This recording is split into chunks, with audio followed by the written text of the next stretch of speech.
The morning my daughter-in-law tried to kill me, I was wearing my good shoes. That detail sounds ridiculous, I know, but I remember thinking about it while I stood in the driveway, keys in my hand, watching my neighbor Gerald jog across his lawn toward me with that look on his face, the look men our age only get when something has gone seriously wrong. I remember thinking, I put on the good shoes for this, for the reading of my son's will. My son's name was Thomas. He died 11 weeks before that morning, and I still couldn't say his name out loud without my throat doing something I couldn't control. 41 years old, lung cancer, the doctors said. Aggressive, fast-moving, caught too late. That's what they told me. That's what I believed, until Gerald started talking. Let me back up. Thomas was my only child. His mother, my late wife Ruth, passed when Thomas was 19, breast cancer, 2 years from diagnosis to the end. I raised him the rest of the way alone, watched him graduate college, start a career in commercial real estate, build something real. He was sharp, methodical, careful with money in a way that made me proud, because Lord knows I wasn't always. He met Patricia. He met his wife. About 6 years ago, she came from somewhere outside Raleigh, moved to Charlotte for work. Sales manager for a medical device company. Beautiful woman, no question. The kind of beautiful that makes a room go quiet when she walks in. She could also make a room go cold just as fast, though it took me a while to notice that part. Thomas seemed happy. At first. They married in the fall of 2019. Small ceremony. Thomas's choice. He'd always hated fuss. I walked him down the aisle.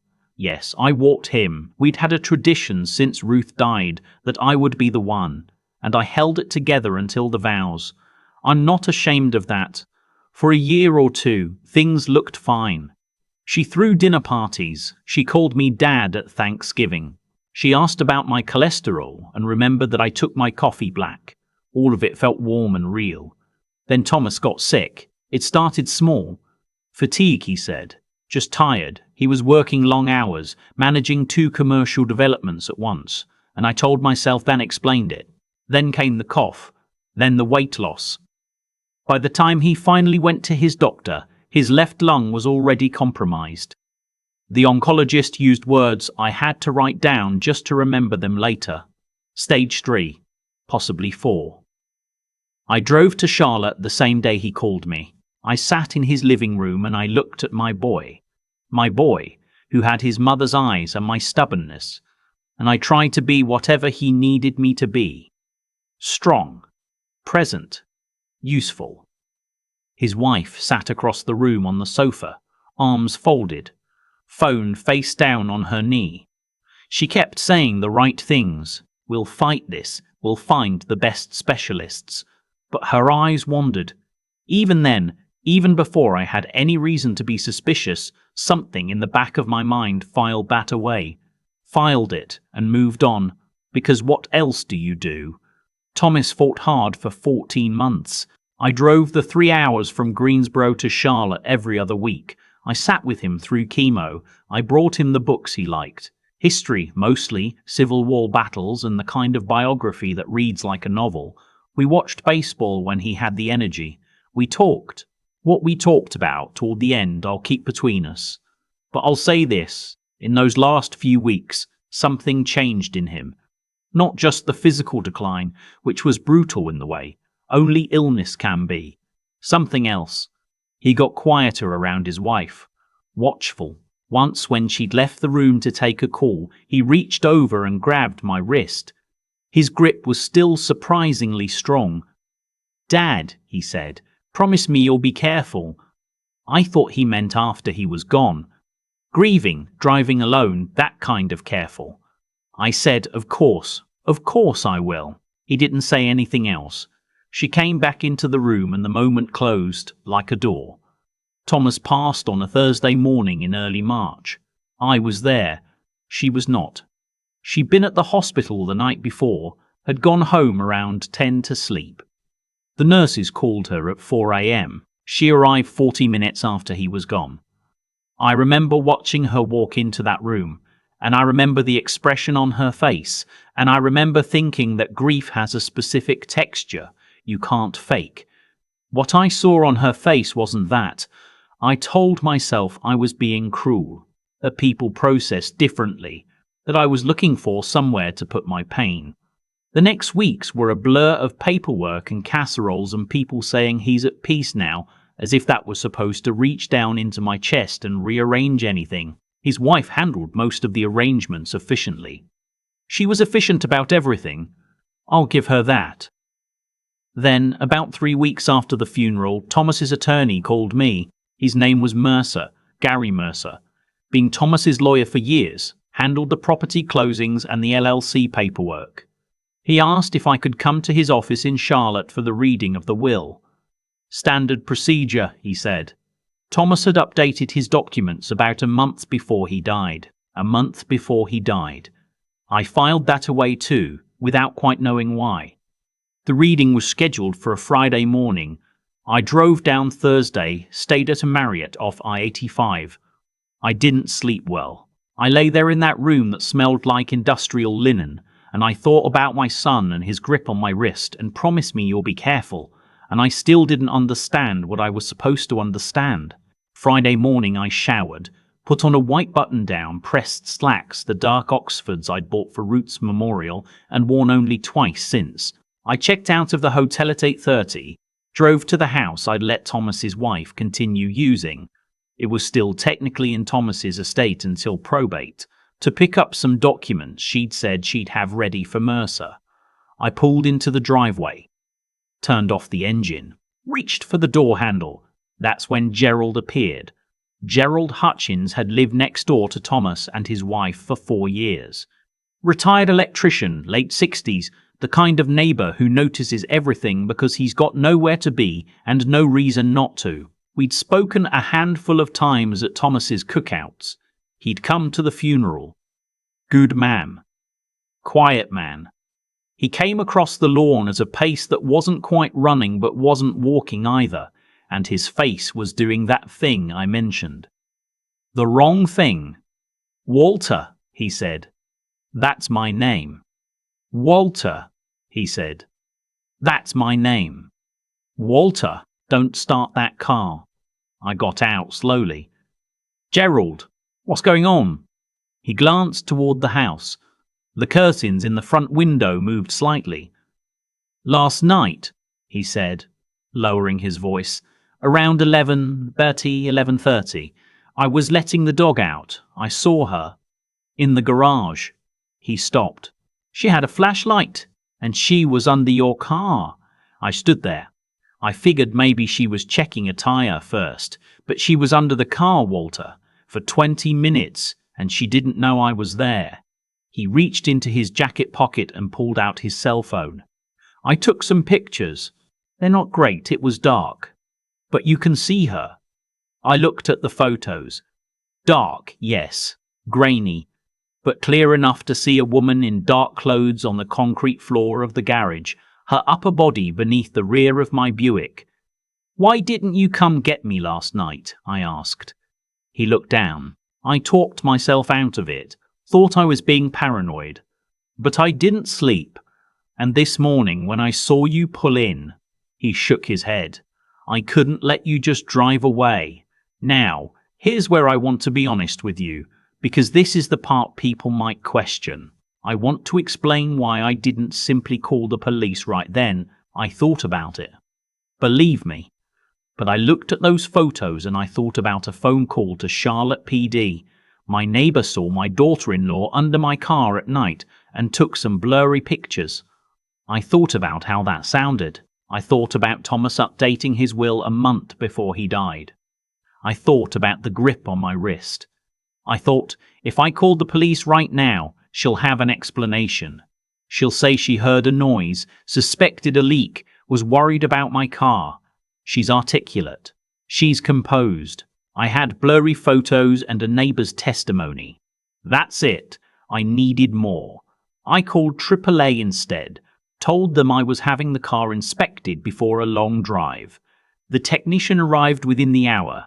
Young guy named Marcus, thorough, no nonsense. He put the car on a jack and started working through it systematically. He found it in about 12 minutes. The rear brake line had been partially severed. Not cut clean through, cut enough. Left enough integrity to function normally in a driveway, maybe for a few miles, long enough for me to get on I-85 at highway speed before it failed completely. Marcus looked at me when he showed me. He didn't ask questions. He said, "Sir, I need to document this, and you need to call the police." This time, I did. 2 detectives came within the hour. I showed them Gerald's photos. I showed them Thomas's death certificate, his attorney's appointment card, the timeline of everything. One of the detectives, a woman named Reyes, sharp eyes, didn't waste words, kept glancing toward the house while I talked. They asked me to wait outside. They knocked on the door. Thomas's wife answered in a silk robe, coffee in hand, looking every bit the grieving widow on a difficult morning. I watched through the front window as she spoke to them, saw her face shift through several expressions in quick succession: confusion, concern, indignation. She was good. She was very good. But Gerald was already talking to the second detective out by the driveway, and the brake line was already documented. They asked her to come to the station voluntarily. She said she wanted to call her attorney first. That told Detective Reyes everything she needed to know. I still went to the reading of the will. I wasn't going to miss it. I walked into Gary Mercer's office at 11:15, sat down in one of the leather chairs across from his desk, and waited. His assistant brought me water. I sat there in my good shoes and thought about Thomas. His wife arrived at 11:23, her attorney beside her, a man I'd never seen before. Expensive suit, the practiced blankness of someone paid to show no reaction to anything. She walked in and saw me, and something happened behind her eyes. A recalculation. She'd expected, I realized, that I'd either be dead or in a hospital. She'd expected to walk into this room as the sole surviving interested party. She sat down. She didn't look at me again. Gary Mercer is a methodical man. He read the document carefully, pausing at each clause. Thomas's estate was substantial. The commercial real estate portfolio alone had been appraised at just over $2 million. There were also savings, investment accounts, a life insurance policy. Thomas had left a small amount to a college scholarship fund in his mother's name, Ruth's name, my wife's name. He'd set aside money for a few specific charitable causes he'd cared about. The remainder, the house, the portfolio, the accounts, had been left to me. His wife received nothing. The document had been signed and notarized 37 days before Thomas died. Gary Mercer looked over his glasses when he finished reading and said quietly, "Thomas was very clear about his intentions." She stood up so fast her chair scraped the floor, started to say something. Her attorney put a hand on her arm, said 2 words under his breath, and she stopped. She looked at me then. Really looked at me. I looked back. I didn't say anything. I didn't need to. The investigation that followed took several months. It was not simple, and I won't pretend it was. Her attorney fought every step. But here's what they found. Thomas's medical records from the last 8 months of his illness showed trace levels of arsenic in 2 separate blood panels, flagged at the time as anomalous, attributed to possible environmental exposure. Never fully investigated because the lung cancer diagnosis had already provided an obvious explanation for his decline. Those results took on a different meaning once detectives started looking harder. They obtained a warrant for the house, in a box in the back of her closet, behind winter coats, behind stacked shoeboxes. They found a brown glass bottle with no label and a set of surgical gloves, still in their packaging. The lab results on that bottle took 3 weeks. When they came back, Detective Reyes called me directly. I was sitting on my back porch in Greensboro when my phone rang. I watched a cardinal land on the feeder Ruth had planted in the yard 20 years ago. I answered. "Mr. Calloway," she said, "we have what we need." She was charged with attempted murder in the 1st degree, for the brake line for me. She was also charged with murder in the 1st degree, for Thomas. His body had been exhumed by then. The toxicology confirmed what the bottle had suggested. She had been poisoning my son. Slowly, carefully, in small enough doses that it looked like complications, like the cancer progressing, like the body giving out. She'd been doing it for at least 6 months before he died. The lung cancer had been real. His oncologist confirmed that. But it had not been what killed him. What killed him was arsenic administered by the woman who called me Dad at Thanksgiving and asked about my cholesterol. She had believed, I think, that between the cancer and her assistants, no one would ever look too closely. She had believed she would walk into that law office and walk out with $2 million and a clean future. She had updated her own will 2 weeks after Thomas updated his, before she knew what his said, presumably. Planning ahead. The trial lasted 9 days. I sat in the courtroom for all of it. I'm not going to walk you through every moment. It was brutal in the specific way that legal proceedings about your child's death are brutal. Cold, procedural. Every detail of Thomas's suffering entered into evidence and discussed and cross-examined. I sat in that gallery and I kept my hands flat on my knees and I breathed. Her attorney argued that the arsenic evidence was circumstantial, that the bottle proved nothing, that she had no financial motive since she hadn't known the will excluded her. The prosecutor, a patient man named Aldrich, who reminded me a little of Thomas in his deliberateness, walked through the timeline carefully. The will update, the increased dosing evidenced by the blood panel results, the break line, the photos Gerald had taken. Gerald testified. He was nervous at first, then steadied. He told the truth clearly and without drama, the way honest people do. The jury deliberated for 11 hours, came back on a Tuesday afternoon. Guilty on the attempted murder charge. Guilty on the murder charge. She stood very still when they read it. Didn't faint, didn't collapse, nothing cinematic. Just stood there while her attorney put a hand on her shoulder. I watched her face, and I thought I saw something flicker across it. Not remorse exactly. Something more like the recognition that a particular game was finally over. The judge sentenced her to life in prison without the possibility of parole for the murder conviction. An additional 20 years, concurrent, for the attempted murder. I drove home to Greensboro that evening. I had dinner alone, scrambled eggs and toast, which is what I make when I don't have the energy to cook and don't want to order food. I sat at the kitchen table where Thomas used to do his homework. I looked at the cardinal feeder through the window. It was dark and I couldn't see it, but I knew it was there. The money came through probate about 6 months later. The house sold in under 2 weeks. Charlotte market, still moving fast.